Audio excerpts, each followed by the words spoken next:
एक प्रकार से 1857 से लेकर के 1947 तक आजादी के आंदोलन के अलग अलग पड़ाव आए, अलग अलग पराक्रम हुए, अलग अलग बलिदान हुए, उतार चढ़ाव भी आए, अलग अलग मोड़ पर से आंदोलन गुजरा।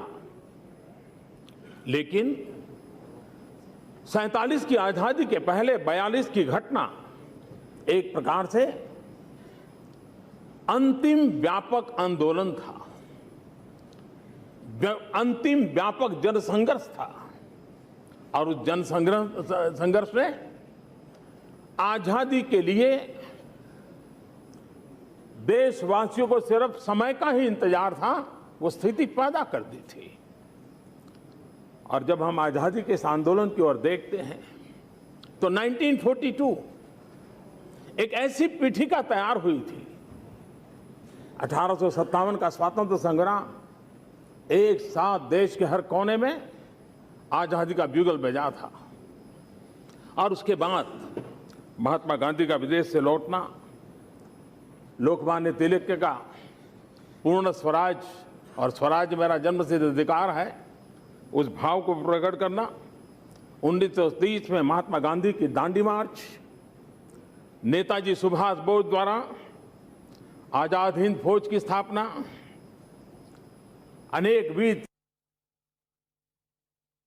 भगत सिंह, सुखदेव, राजगुरु, चंद्रशेखर आजाद, चाफेकर बंधु, अनगिनत अपने अपने समय पर बलिदान देते रहे।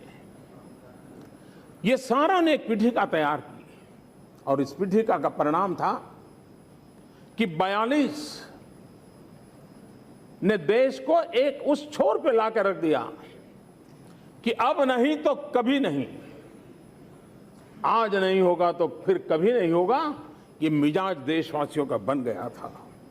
और इसके कारण उस आंदोलन में इस देश का छोटा मोटा हर व्यक्ति जुड़ गया था। कभी लगता था कि आजादी का आंदोलन एक एलिट क्लास के द्वारा चल रहा है, लेकिन 42 की घटना, देश का कोई कोना ऐसा नहीं था, देश का कोई वर्ग ऐसा नहीं था, देश की कोई सामाजिक अवस्था ऐसी नहीं थी कि जिसने इसे अपना न माना हो और गांधी के शब्दों को लेकर के वो चल पड़े थे।